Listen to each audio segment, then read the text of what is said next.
할렐루야.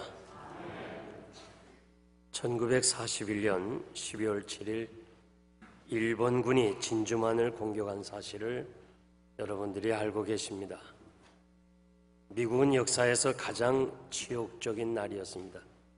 당시 미국 대통령 루즈벨트는 12월 7일을 국가적인 치욕의 날로 선포했습니다. 일요일이기 때문에 모든 사람이 다 쉬어서 결국 2,400명의 군인과 그리고 1,188대의 비행기 12척의 함대가 침몰을 당했습니다. 하와이에 가보면 그 기념관이 있습니다.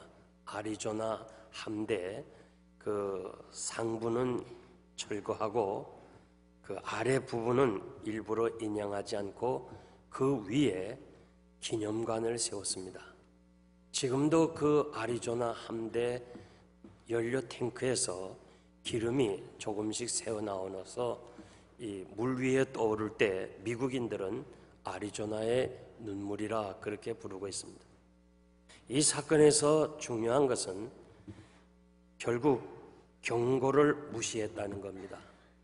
당시에 일본 주재 미국 대사인 조셉 후루가 일본이 지금 미국을 상대로 전쟁을 일으킬 조짐이 보이니까 조심하라고 송신했는데 무시해버렸습니다.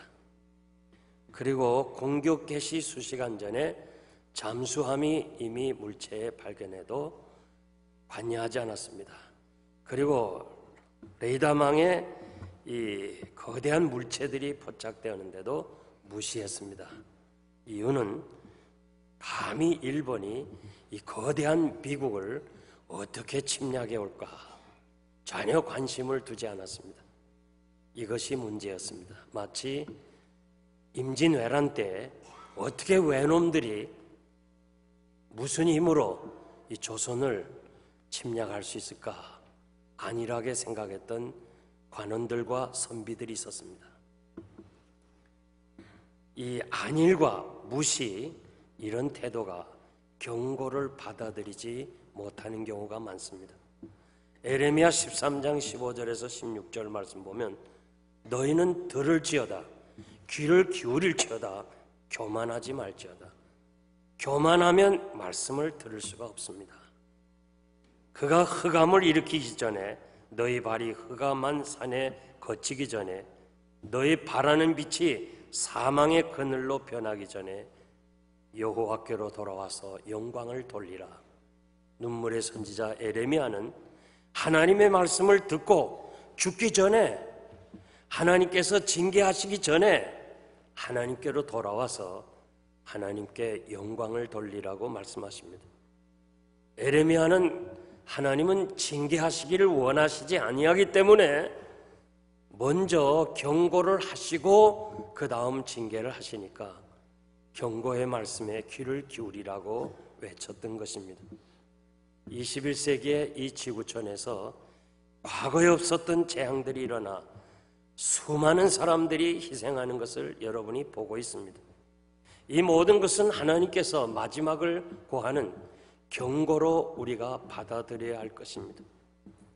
내 개인의 종말이 있듯이 여러분들이 다 누구나 나는 한 번은 죽는다고 하는 자기 종말에 대해서는 부인하지 않는 만큼 지구의 종말의 날도 온다는 것을 여러분들이 부인해서는 안 되는 것입니다.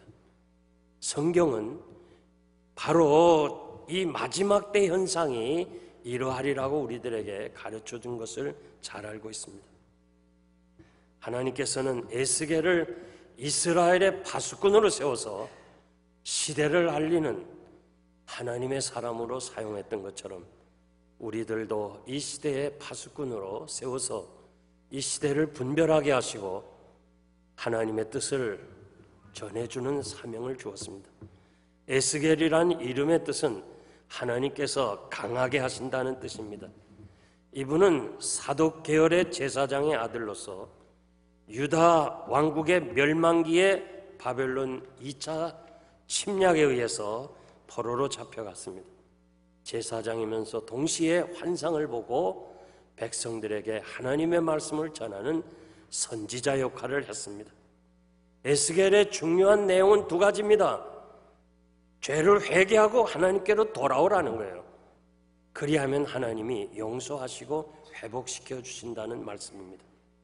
에스겔 3장과 33장에서 에스겔을 이스라엘의 파수꾼으로 세워주었고 백성들에게 위기의 때를 알려주고 깨우치라고 말씀하고 있습니다. 파수꾼은 영어로 워치맨입니다. 글자 그대로 보는 사람입니다.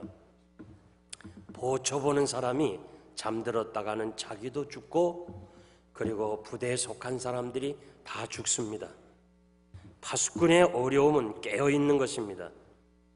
작전에 실패한 군인은 용서할 수 있지만은 경비태세를 하지 못해서 결국 실패한 사람은 용서할 수가 없습니다. 파수꾼의 사명은 아무리 강조해도 지나치지 아니합니다. 오늘 이 시대의 파수꾼으로 하나님이 세워주셔서 먼저는 우리가 이 시대가 어디까지 왔는가를 알고 그리고 죽어가는 죄악으로 나아가는 사람들에게 하나님 앞으로 돌아오라고 외쳐야 될 시대의 파수꾼인 여러분들을 향하여 하나님이 주신 말씀 세 가지 전하겠습니다. 첫째는 우리는 파수꾼이라는 거예요. 에스겔 3장 17절 말씀 보면 인자야 내가 너를 이스라엘 백성의 파수꾼으로 세웠으니 너는 내 입의 말을 듣고 나를 대신하여 그들을 깨우치라.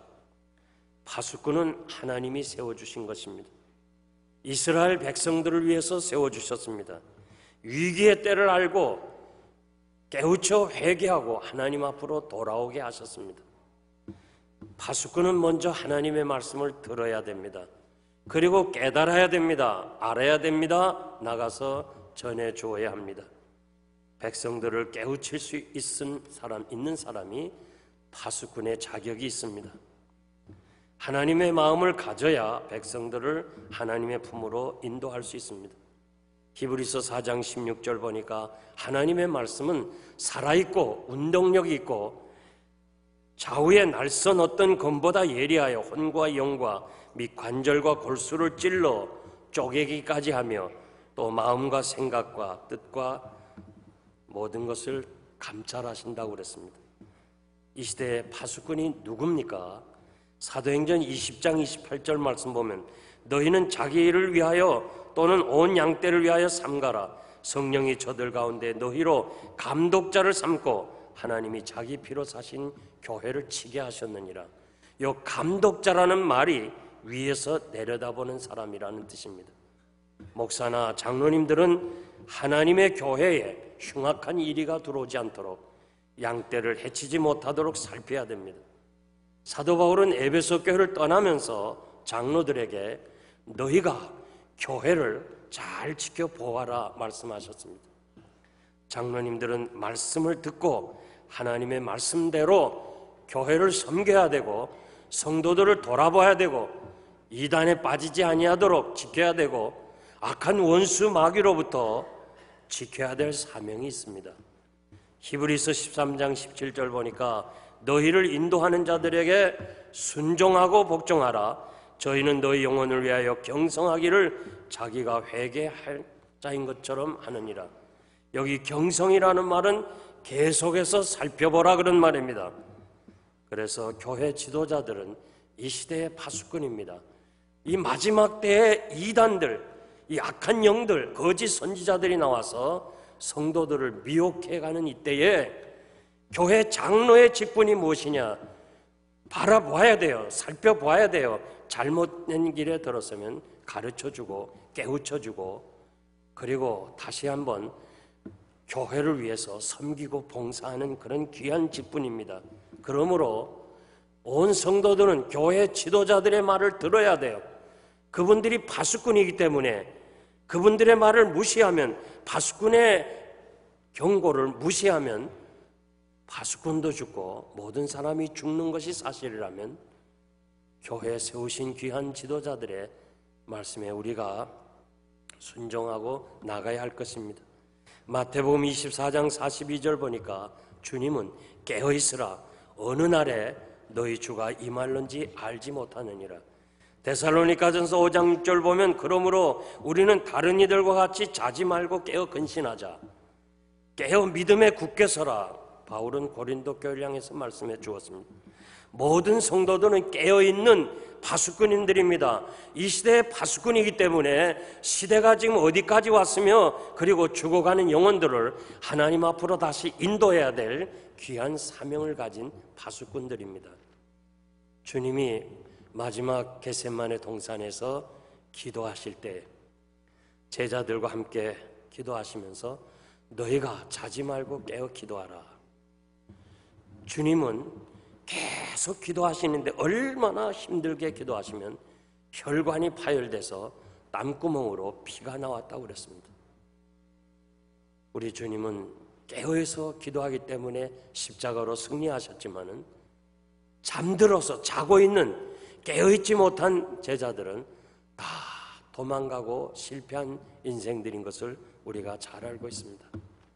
오늘 이 자리에 참석하신 여러분들은 나만 구원받고 나만 천국 가는 것이 아니고 나만 예수 잘 믿으면 됐지, 그게 아니고 이 시대를 깨우치고 죄악으로 가는 사람들을 하나님 앞으로 돌아오게 할 뿐만 아니라 영생의 길, 구원의 길을 알려주는 이 길만이 살 길이라고 외쳐야 되는 오늘의 파수꾼인 사명을 잊지 말기를 바랍니다.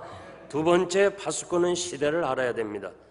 하나님은 에스겔을 향하여 악한 시대의 악인들이라고 말씀합니다. 악인들을 깨우치라는 거예요. 우리가 하나님의 파수꾼으로서 하나님이 하시고자 하시는 심판을 세상에 선포하고 깨닫게 하고 하나님께로 돌아오게 하여야 합니다. 마태복음 24장에 보면 주님의 제자들이 이렇게 묻습니다. 주의 재림의 날, 세상 끝날에는 언제입니까? 무슨 징조가 있습니까? 물을 때에 우리 주님께서 다시 오시는 그날은 모르지만은 하나님만이 아시지만은 그러나 이러한 징조가 있을 테니까 이러한 징조가 오거든 너희는 마지막 때인 것을 알고 준비하고 기다리라고 말씀하십니다. 그 마지막 현상을 세 가지로 제가 요약하면 첫째는 자연계에서 나타나는 징조입니다. 각처에서 기근과 지진과 전쟁이 있을 것이라. 두 번째는 종교적인 현상인데 거짓 선지자와 적 그리스도가 나타나서 많은 이들을 미혹할 것이라. 세 번째는 이 세상 사람들의 삶의 태도가 과거의 노아 홍수 때와 같이 소돔 고모라와 때와 같이 이렇게 악하게 살아갈 것이라고 말씀합니다. 먹고 마시는 것, 노아 홍수 전에 있었던 사건이 장가가고 시집가고 사고 팔고 사람의 생각과 계획이 항상 악하다. 사람의 계획과 생각이 항상 악하다고 그랬어요. 불법이 성함으로 많은 사람이 사랑이 식어진다. 제가 자세하게 말씀 안 드려도 지금의 우리가 살고 있는 현실이 마지막이라는 것을 여러분들이 잘 알고 있습니다.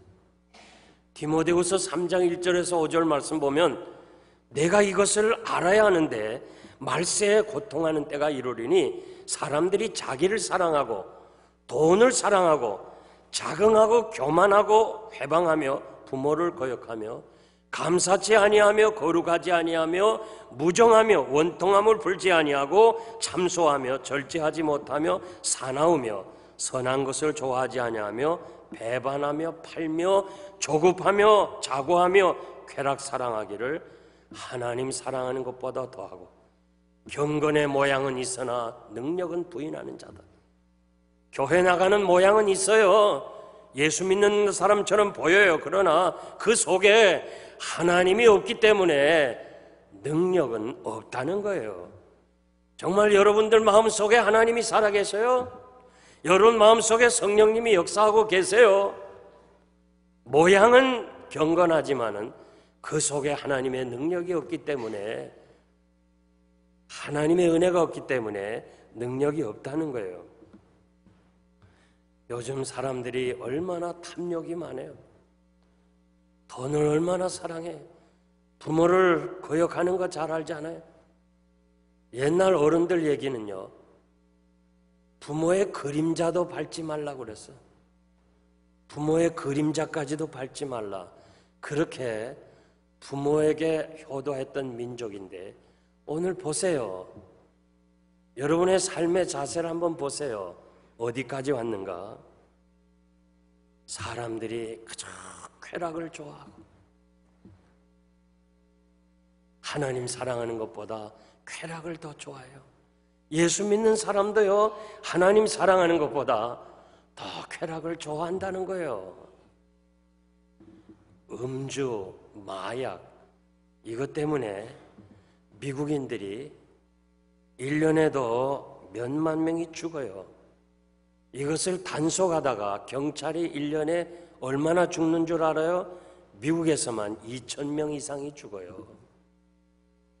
우린 가끔 이렇게 경찰이 총을 쏴서 죄 없는 사람이 죽었다 하면서 그냥 언론에 막 떠드는데, 자기 동료들 나도 죽을 수밖에 없고 상대가 마약에 취해가지고 무슨 일을 저질렀지 모르는 권총을 다 가지고 있는 사람에게 어떻게 우리가 경찰들이 편안하게 대할 수 있겠어요? 경찰들이 죄 없이 죽어가는 건 생각 안 하는 너무 안타까운 현실이 많아요.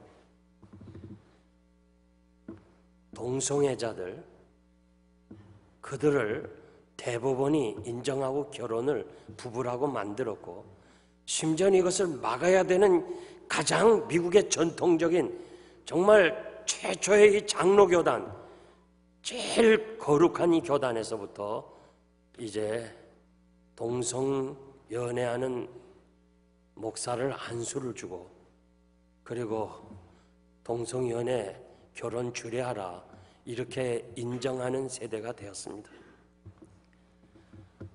샌프란시스코에 가보면요,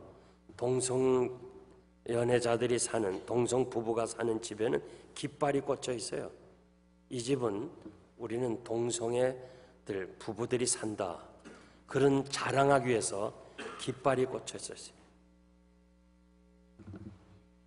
그리고 거기에서 이렇게 여자들끼리 길거리 구경만 해도 저거 다 동성애자로 봐요.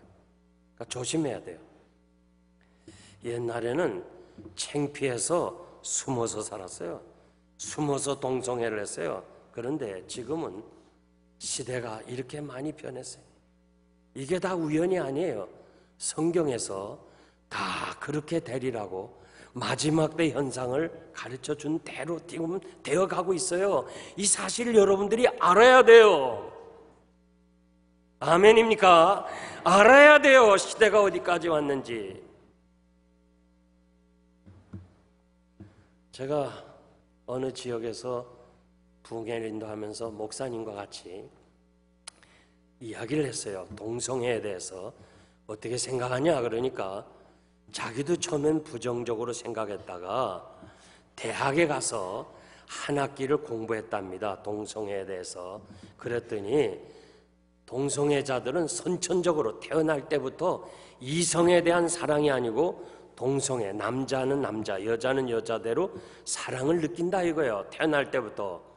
그러면서 날 보고 그들을 불쌍히 여겨야 되지 않느냐, 정죄할 것이 아니라 불쌍히 여겨야 되지 않느냐, 그러면서 자기는 지금 동정이 간다 그래요. 그래서 목사님, 그거 아닙니다. 만약 선천적으로 태어날 때부터 그랬다면 지금 동성애자들이 예수 믿고 회개하고 돌이키는 사람을 어떻게 해석하겠어요? 그리고 선천성이라면 왜 지금 이렇게 많이 있습니까? 과거엔 없다가 왜 지금 이렇게 많이 생깁니까? 여러분들이 어린 시절에 동성애 그런 얘기 들어보셨어요? 저는 동성애는 마지막 때 사람들이 쾌락에 아주 극치로 달려가는 이 절정, 이성 간의 사랑에 대해서 너무 약하기 때문에 그보다 더 한번 쾌락을 누려보자. 그래서 생긴 것이 난 동성애다. 그렇게 생각해요. 성경에 다 예언된 현실입니다. 우리는 이들에게 돌아오라고 외쳐야 돼요. 하나님께로 돌아오라. 하나님의 말씀을 듣게 되면 스스로 깨닫고 돌이키고 회개하게 됩니다. 사람들은 자기가 하는 일을 모르기 때문에 깨우쳐 줘야 돼요. 지난 주간에 신문에 한번 보니까 켄터키주의 로안 카운티에 킴 데이비스라는 사람이, 이 서기관이 이 동성 커플에 대한 결혼 증명서 발급을 거부했습니다. 우리가 결혼하려면 카운티나 혹은 이 기관에 가서 메리지 라이센스를 얻어와야 돼요. 그래야 목사가 이제 주례했다는 것을 사인해 갖고 보내야 그분이 부부로서 등록이 되는 거예요.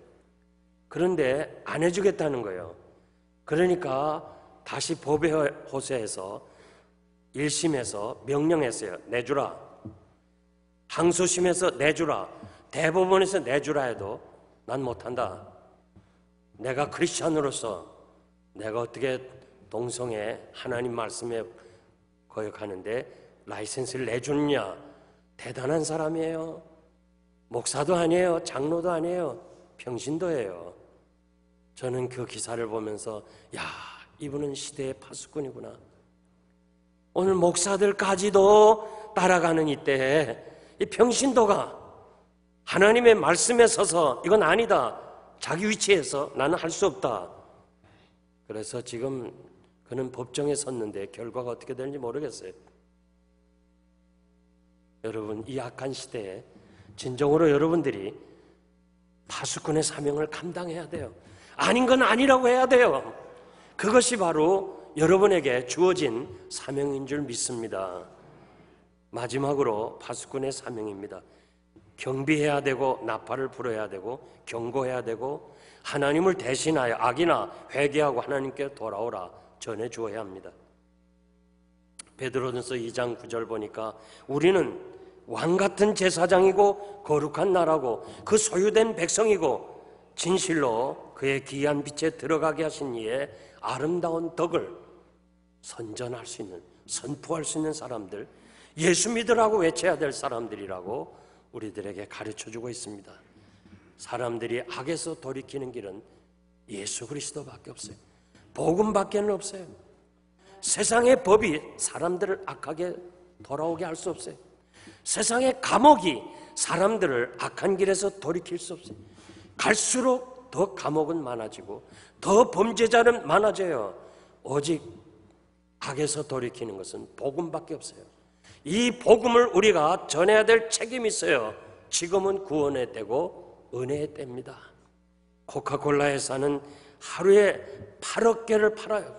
70억 인구를 자기들이 하루에 다 하나씩 마시게 해서 시원하게 하는 것이 그들의 전략이고 목표라고 그랬어요. 스타벅스 커피의 설립자인 하워드 슐츠는 전 세계 사람들이 스타벅스 커피를 마시도록 전도하는 전도사다. 자기 그렇게 얘기했어요. 자기는 스타벅스를 통해서 이 커피가 전 세계 사람들이 마시도록 스타벅스 커피를 전도하는 전도사다. 그래서 그가 얼마나 열심히 전도했던지 어제도 여러분 중에서 스타벅스 커피 마신 분이 있을 거예요. 안 마신 분은 안 마시는 것처럼 하지 마세요. 커피를 마셔도 다 그걸 마시려고 그래요. 세계가 지금 스타벅스 커피를 먹어요. 그렇다면 여러분, 스타벅스 커피를 마시는 사람은 여러분 좀 복음의 전도자가 좀 되어봐요. 전도는 안 하면서 스타벅스 커피만 마시면 그 양심이 가책되지 않아요? 그는 커피를 전하는 전도자가 되겠다고 그랬어요. 우리는 재림의 예수를 기다리는데 아직도 초림의 예수 메시아를 모르는 사람이 얼마나 많아요. 너는 때를 얻든지 못 얻든지 항상 전파하라고 그랬어요. 믿든지 안 믿든지 우리에게 맡겨주신 귀한 사명을 잘 감당해야 돼요. 지금 세계에서 1분당 101명이 죽는다고 그래요. 초당 2명이 죽어가는데 예수 알지 못하고 죽어가는 사람이 너무 많아요. 우리가 예수를 전해야 되는데 그가 믿지 아니하고 죽으면 그는 죄악 중에 죽으려니와 그 죄악의 핏값은 너희에게서 찾겠다. 파수꾼에게서 찾겠다. 만약 내가 전해서 그가 믿지 아니하고 죽으면 그는 죽으려니와 너는 핏값에 지불하지 않아도 된다. 우리의 가까운 일가 친척으로부터 시작해서 우리 모두가 이 시대의 파수꾼으로서 사명자로서 복음을 전하는 하나님의 사람들이 되시기를 바랍니다. 강도사 고시는요 상당히 어렵습니다. 제가 고시를 여러 번 쳤는 가운데 뭐 중학교 때부터 이렇게 시험들 치잖아요. 강도사 고시가 제일 어려워요. 이 강도사 고시를 쳐서 시험에는 합격했는데 이제 면접을 치는데요. 하여튼 목사 되는 시험은 면접이 중요해요. 노에서 목사 고시 보는 것도 필기 고시는 합격하면 좋지만은 면접을 겸손하게 해야 돼. 면접하는 목사님이 부모님 계시느냐 물으니까 예 있습니다. 부모님 예수 믿느냐? 어머니는 믿고 아버지는 안 믿습니다. 아니 아버지 전도 안 했느냐? 아버지는 원래가 강한 사람이라서 내가 예수 믿는다고 막 때려준 사람이고 신학교 간다고 등록금도 안 내고 안 주고 나를 내쫓은 아버지이기 때문에 아버지는 안 됩니다. 그래서 전도 못했습니다. 불합격. 전도 아버지 전도 하나 못하는 사람이 어떻게 목사가 돼서 전도하겠어? 그건 맞는 말 아닙니까? 그 시험관 잘한 거 아니에요? 아무리 고시 잘 봐도 집에 아버지도 전도 못하고 앞으로 어떻게 전도하겠냐? 불합격. 이거 어떻게 해요? 1년간 그냥 시험이 1년 만에 다시 오거든요. 열심히 그냥 아버지를 찾아서 막 그냥 기도하면서 그냥 아버지 예수 믿으라고 막 애를 썼어요. 왜? 자기가 목사 되기 위해서. 그랬더니 이 아버지가 예수 믿었어요. 그리고는 성령이 강하게 역사하시니까 이 아버지가 은혜 받고 아들에게 아들아 넌 왜 이렇게 좋은 예수를 너 혼자 믿었냐? 이렇게 은혜를 받고 나면요 사람이 변하는 거예요. 여러분 절대 안 된다고 생각하지 말아요. 이 편견, 이 사람은 절대 예수 믿을 사람이 아니다, 이 사람이야말로 안 된다, 그런 말 아주 싹 없애요. 그저 여러분들이 믿든 안 믿든 간에 기도하면서 그를 사랑하고 그를 대신자로 정하고 계속해서 하나님 앞에 기도해 보세요. 성령이 역사하시면 그 완악한 사람들이 변하고 하나님의 사람으로 돌아올 줄 믿습니다. 이 무관심, 무책임, 저 사람은 안 된다 하는 자기 판단, 이것이 우리의 사명감을 저하시킬 때가 너무 많아요. 나는 분명코 지금이 마지막 때라고 말씀드리고 싶습니다. 우린 과거에부터 말세라는 말 너무 많이 자주 들어왔어요. 그래서 아주 거기에 대해서 무감각해요. 진정 이제는 하나님께서 심판하실 날이 오고 있어요. 전도하고 싶어도 문이 닫히면 할 수가 없어요. 정말 이번 기회가 내가 마지막으로 전도한다, 내가 정말 이 사명 감당해야 되겠다, 이 뜨거운 헌신과 결단을 가지고 이 시대의 파수꾼으로서 이 남은 28일 동안 전도인의 사명을 감당하시기를 바랍니다. 이제 제가 말씀을 맺겠습니다. 인도나 아프리카에 가보면 이 코브라와 몽구스와 싸움을 시켜 돈 내게 하는 사람들이 있습니다. 다른 큰 동물도 코브라는 독이 강해서 감히 싸우려고 하지 않는데 이 조그마한 몽구스라는 이 족제비 일종인데 이것은 그냥 코브라하고 막 싸워요. 싸워서 코브라를 잡아먹는 경우도 있고 자기가 잡혀 먹히는 일도 있어요. 그런데 이 몽구스는 혼자 사는 것이 아니고 5명에서 혹은 20명까지 20 짐승들 같이 이렇게 같이 살아요. 그러면서 반드시 한 마리는 파수를 봐요. 그 여러분들이 뭐 동물의 왕국에 보면 알 거예요. 이렇게 짐승이 곧장 서서 말이지. 서서 요렇게 하고 보는 거. 잘 모르면 인터넷에 들어가 봐요. 몽구스 하면 이렇게 봐요. 그런데 그 파수하는 녀석은 70%가량이 파수보다 죽는답니다. 그러기 때문에 그 적이 하루에도 몇 번이 잡아먹으려고 동물의 세계에서 적이 온다 할 때는 신호를 보내요. 다 숨으라. 다 땅속으로 들어가라. 그리고 자기 혼자서 파수보다가 70%가 죽는데요. 그러면서 자기 종족을 보존한다는 거예요. 내가 그 기사를 읽으면서요, 야, 자기 종족을 보존하기 위해서 그 무지한 몽고스도 자기 생명을 버리는구나. 이 지역에서 예수를 알지 못하다가 죽어가는 사람, 우리 동족 얼마나 많아요? 예수 안 믿는 사람 얼마나 많아요? 교회 다니다가 실망했다고 하고서 방황하는 사람 얼마나 많아요? 저는 이 필라델피아에 살고 있는 사람 10분의 1도 여기 교회 잘 출석 안 해요. 그러니까 많은 사람들이 지금 방황하고 있어요. 이들에게 에스겔처럼 파수꾼의 사명을 가지고 이 시대의 파수꾼으로서 이 복음을 전하는 여러분 되시기를 바랍니다. 파수꾼이 아침을 기다리듯이, 파수꾼 아침 기다리잖아요. 주의 재림을 사모하면서 마지막 때 마지막 사명을 받은 사람으로 이 복음을 내가 전해야 되겠다. 바울처럼 내가 전하지 않으면 내가 하나님 앞에 화를 당한다는 이 책임의식을 가지고 이 사명 감당하시는 여러분 되시기를 바랍니다. 기도하겠습니다.